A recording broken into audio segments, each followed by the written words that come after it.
News voice, जो हर खबर से आपको कराए रूबरू। हरियाणा में विधानसभा चुनाव भले ही अभी दूर हों, लेकिन आम आदमी पार्टी ने अभी से कमर कस ली है। पार्टी कार्यकर्ता जहां लोगों को जोड़ने में जी जान से जुटे हैं, तो वहीं पार्टी के प्रचार में भी कार्यकर्ताओं ने पूरी ताकत लगा रखी है। इसी के चलते आम आदमी पार्टी कार्यकर्ता नवीन अरोड़ा ने आज रेवाड़ी में प्रेस वार्ता कर स्थानीय मुद्दों से लेकर पार्टी के विस्तार को लेकर चर्चा की और कहा कि आम जनता आज भी अनेक मूलभूत सुविधाओं से पूरी तरह वंचित है। प्रदेश में बेरोजगारी चरम पर है। आइए सुनवाते हैं क्या कुछ कहा नवीन अरोड़ा ने। रेवाड़ी से न्यूज वाइस के लिए संजय कौशिक के साथ अजय सागर अत्रे की रिपोर्ट है कि पार्टी में संगठन का विस्तार हो रहा है। जनमानस हमारे जो है रूटीन में डेली हमारे कांटेक्ट में है और जुड़ रहे हैं। अब हमारा प्रयास रहेगा कि जो है सबल सक्षम विपक्ष की भूमिका हम यहाँ पे निभाएं, अपनी जनता की आवाज़ उठाएं। यहाँ के जो कॉमन मुद्दे हैं, कॉमन एजेंडा हैं, जो आम आदमी की ज़रूरत के हिसाब से जुड़े हुए हैं, उनकी हम आवाज़ बनेंगे और अपना भरपूर जो है वो देने की कोशिश करेंगे इनके उसके लिए। भाई मेन मुद्दे क्या रहेंगे आपके? देखो, आज तक मैं यही नहीं समझ पाया कि 75 साल जैसे आज़ादी के हो गए, आज भी शिक्षा मुद्दा है, स्वास्थ्य मुद्दा है, बिजली मुद्दा है, पानी मुद्दा है, जो बेसिक एम्यूनिटीज़ हैं, जो एक कौम आम आदमी जो मैक्सिमम मासिस में 70-75% से ज़्यादा आज भी हमारे देश में आम जनता है जो बिल्कुल अपना दिन डेली कमाना और डेली खाने के हिसाब से उनकी अर्निंग हो रही है, आज तक इन मूलभूत सुविधाओं से भी वंचित है।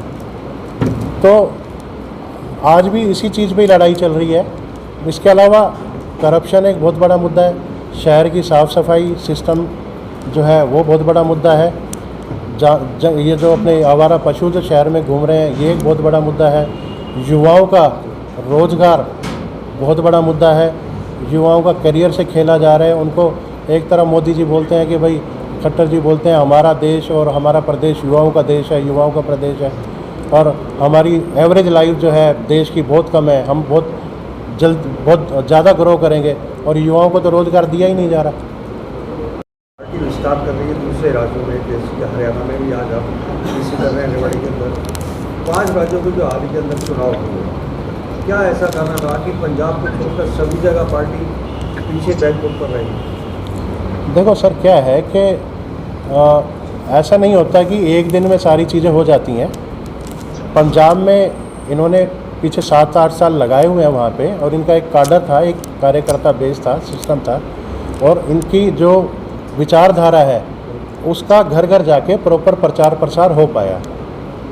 ये एक मेन रहा। जैसे गोवा में भी इन लोगों का था स्टेक, लेकिन गोवा में 2 सीट जीती है। गोवा में भी 2 सीट जीती है आम आदमी पार्टी। ये धीरे धीरे जैसे जैसे संगठन बढ़ता है, संगठन बनता है, वैसे वैसे विचारधारा जो इनकी आम आदमी तक पहुंचती है, और इसी तरीके से वोटर का जुड़ाव होता है।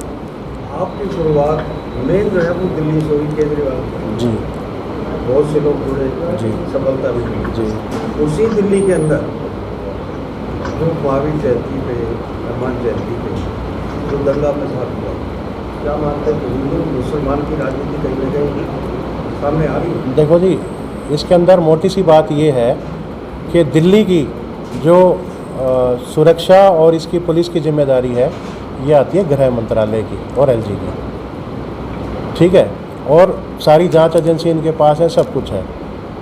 जो भी सच है वो सामने आएगा, और सबको पता है कि ये जात पात की और ये बंटवारे की राजनीति कौन कर रहा है। अंसारी पे तो लग रहे हैं आरोप आपकी पार्टी के। सर, वो जो भी गलत होगा उसके खिलाफ कार्रवाई होगी। ऐसा कोई भी नहीं है कि किसी को अनड्यू शेल्टर कोई पार्टी दे रही है, कुछ नहीं कर रही है, ऐसा कुछ भी नहीं। अगर जांच में सारी चीज़ों में अगर वो पाया जाता है सिस्टम में, तो उस पर जो भी उचित कार्रवाई वो बनेगी। तो छोड़ो दिल्ली, आपको ये बता दो कि रेवाड़ी में कौन कौन से नेता आपके उसमें है जो जल्दी ज्वाइन कर रहे हैं? सर, ये मेरे ख्याल से अगले 10-15 दिन में, जिस दिन ऑफिस का कार्यालय, हमारा कार्यालय की ओपनिंग हम करने जा रहे हैं, उस दिन आपको मतलब वेल इन टाइम सारी चीज़ों का नाम नहीं है तो बता दो, आंकड़े कौन कौन बड़े नेता हैं? सर, काफ़ी हैं शहर के, काफ़ी रिनाउंड लोग हैं, गांव के हैं, आसपास के इलाके के हैं, अच्छे लोग हैं। नहीं, अभी तंवर जी पहले तृणमूल में गए कांग्रेस से, उसके तृणमूल अच्छी पार्टी नहीं थी, उसमें गए। अब आप में भविष्य का अच्छा दिखाई दे रहा है, तो अब आप में आ गए पूरे। सर, ऐसा है, आम आदमी पार्टी पहले तृणमूल की बात कर लेते हैं। तृणमूल के अंदर ये था जी कि एक विकल्प बनाने की बिना कांग्रेस और बीजेपी के खिलाफ एक संयुक्त मोर्चा राष्ट्रीय स्तर पे खोला जाएगा, और ये उसी कवायद का हिस्सा बने थे।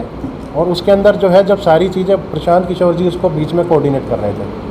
अब ममता बनर्जी अकेली एक नेता बन के ऐसी उभरी थी जिन्होंने जो है बंगाल में जिस तरीके से बीजेपी को टक्कर दी थी, जिस तरीके से उनको हिलाया था, तो उनका एक राष्ट्रीय स्तर पे कद बनना वाजिब था।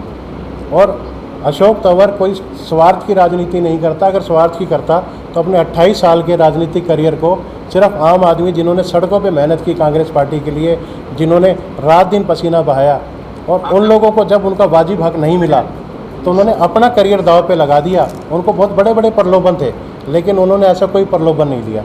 वहाँ गए तो भी एक मिशन था, एक एजेंडा था जो हमें बताया गया था, उनको बताया गया था कि इस एजेंडे के थ्रू काम करेंगे। वो जब पूरा होता नहीं दिखा। आम आदमी पार्टी पहले भी संपर्क में थी और अब भी संपर्क में थी। आम आदमी पार्टी में लोग जाना चाह रहे हैं, लेकिन उनका फ़िल्टर एक चेक है, हर एक किसी की एंट्री नहीं है आज की तारीख में। लेकिन अशोक तंवर जी एक ऐसा चेहरा है जो आम आदमी पार्टी के अंदर जैसे उन्होंने ज्वाइन किया है, तो पूरे हरियाणा में पार्टी का उठाव भी है। और अशोक तंवर जी ने तो पीछे खुल के बोला है, भैया कोई पद नहीं, कोई लालसा नहीं। पहले जब इतनी 28 साल मेरा इतना बड़ा कद था, तब मैंने सब कुछ छोड़ दिया, तो अब किसी लालसा के लिए तो मैं यहाँ आ नहीं रहा। सिर्फ एक राष्ट्रीय मुद्दा है, राष्ट्रीय एजेंडा है, देश की सेवा है, आम आदमी की सेवा है। उस विचारधारा के तहत चलते हुए जो सिस्टम ठीक लगा उसमें आ गए। लगातार आप समाज सेवा में रहे, अचानक राजनीति में उतरना। देखो जी, मेरी ख्याल से राजनीति एक्चुअली तो समाज सेवा ही होनी, उससे सबसे बड़ी समाज सेवा ही। अब राजनीति का रूप बिगड़ गया, राजनीति का स्वरूप बिगड़ गया, तो बेसिकली सबसे बड़ी सेवा क्या है? राजनीति में आके आदमी अपने वो काम कर पाता है समाज की सेवा के लिए जो आदमी अपने निजी उस एफर्ट से नहीं कर सकता। अपनी लिमिटेशंस है, रिसोर्सेज की लिमिटेशंस है। लेकिन राजनीति को तो सबने आजकल व्यापार बना लिया। समाज सेवा करते करते अब लगा कि इस वक्त ऐसे हालात आ गए हैं कि आम आदमी को ही आगे आना पड़ेगा। अब आप पीछे कोविड का देख लो, इतना बड़ा प्रशासन, इतना बड़ा सिस्टम, इतनी बड़ी डेमोक्रेसी, इतना बड़ा आपके फाइनेंशियल रिसोर्सेज, सब कुछ था, क्या काम आया? सेवा किसने करी? आम जनता ने। सारी चीज़ें देखो, अल्टीमेटली देश चलाती है सरकार जरूर है, लेकिन जनता ही है जो कुछ है। सबसे बड़ी सुप्रीम पावर जनता ही है। तो समाज सेवा के रूप में ही मैं यहाँ पे, मेरा कोई राजनीतिक महत्वाकांक्षा नहीं, मेरे को कोई चुनाव की महत्वाकांक्षा नहीं, मेरे कुछ नहीं।